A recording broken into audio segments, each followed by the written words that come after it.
Number one, he hired terrible advisors. This is what he did. And he hired a lot of swamp creatures. And that leads us to number two. He didn't portray himself actively as anti-establishment. Ron DeSantis officially ended his presidential campaign.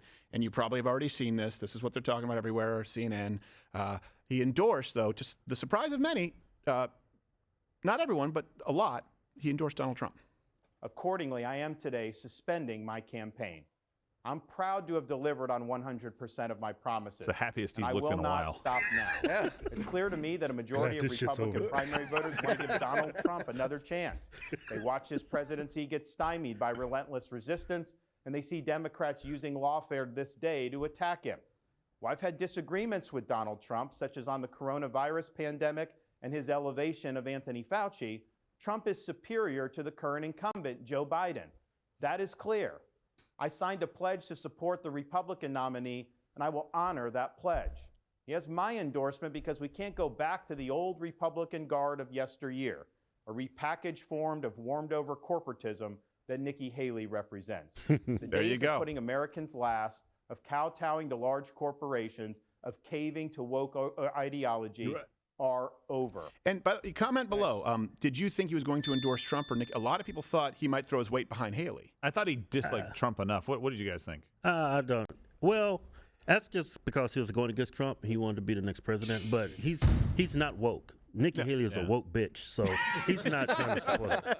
How do you really feel? And y'all remember when he first announced that he was going to run for president, he was polling a lot better, but when they started indicting Trump and prosecuting him, then everything changed. Yeah, he made some mistakes. We'll go through his top three mistakes, but then Donald Trump, of course, now he's like, I always loved Ron. Yeah, I'm retiring to sanctimonious. Never liked that name anyway. I'm not even sure where it came from. Not sure where it came from. Frankly, other people said it. That wasn't me. They say he's the sanctimonious. I say, don't say that.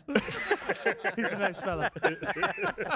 I appreciate though. Look, he attacked Nikki Haley pretty hard in he did. The debates that they had, and I appreciate that wasn't just for his own benefit. Like, he truly does believe that about her, because he's saying it now about her again in regard to helping Donald Trump. Look, it's between Donald Trump and Nikki Haley now, so hopefully everyone can come together to ensure that Nikki Haley no longer exists. How is she polling so good, though? It doesn't make any sense. Breasts. Nice voters you got there. Women voters. She's like, money. Did you hear? She just said it was really hard being raised in the Deep South as a brown woman. It's like, come on. You're barely taupe. I thought she was white. Yeah. In the black community, bitch, you white. In the brown community, bitch, you also white. So, again, we have to do this out of consistency. We all like Ron DeSantis. And I hope that he goes back to being a great governor. I think he'll be a formidable candidate in the future. Yep. We want to congratulate him on a hard-fought campaign. Yeah. But in the spirit of consistency, Ron DeSantis, it's time to close.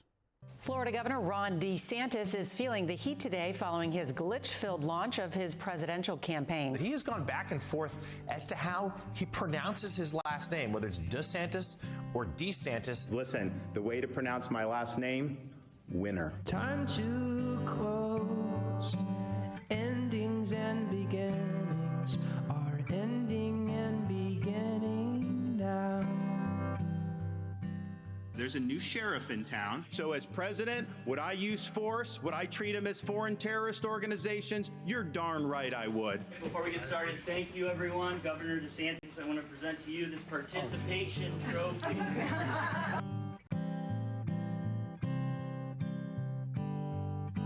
What they're trying to say with this is that in your boots, you have heels. I got a gift for you. I'd love for you to wear, okay, I shop at Ferragamo, okay, and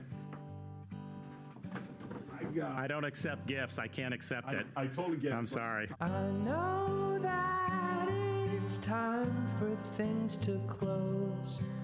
I know that it's time for things to close.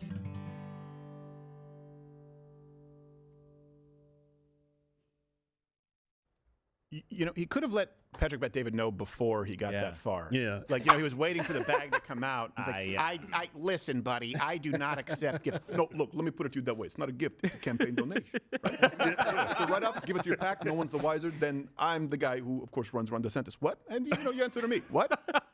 Yeah. What's up? Well, just say he got some neck action going. What do you mean? He just, yeah. Oh, no, he was attacked by an alligator. Makes sense. It was a Disney World thing. It was on his dad's shoulders.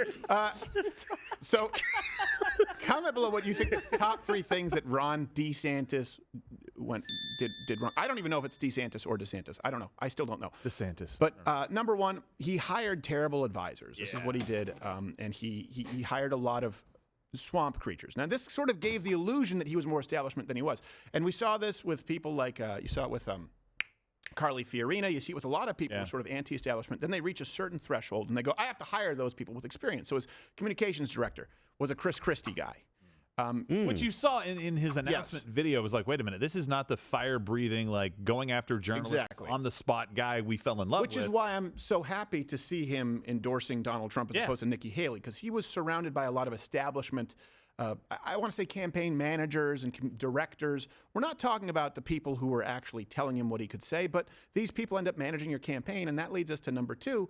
What he did is he started running his campaign. A lot of people do this like a front runner when you're an underdog. Yeah. And it's very, very different. You have to take it from the champ. You see him in the debates. He was not coming out as strong as he needed to. Right. And he didn't portray himself actively as anti-establishment as he needed to, considering that he endorsed Donald Trump. There should have been no confusion as to if he was going to back out, if he was going to be a Trump guy or going to be a Nikki Haley guy.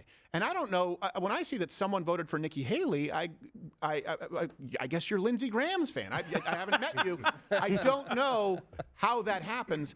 And also, you know, if you're going to talk tough, talk tough. Talk, you know, Sean Strickland. Not, hey, listen here, buckaroo. You take your Buster Browns back to the Panhandle. We don't play that kind of hooky here in Miami-Dade. What are you saying? I think you catch my drift, Buster. We don't. That's the problem. Yeah. Well, then maybe you need to go back to school and repeat a grade because you sound, I'm not the S word. Which one? It's a synonym for dumb, buckaroo. This is the interaction he would have. That's you can go to HE double hockey sticks, bitch. Oh, so, oh wait. Whoa. That's a quarter, Ron. Yes. He's got his own swear jar at the house. Yeah. And he puts his own money in the swear jar. Like, I am so sorry. I'm sorry. I didn't say it, but I spelled it DeSantis. You know better than this. You know better than this. I like him. Just to be clear, I like him. We do. I like him a lot. Watch Louder with Crowder live, Monday through Thursday, 10 a.m. Eastern.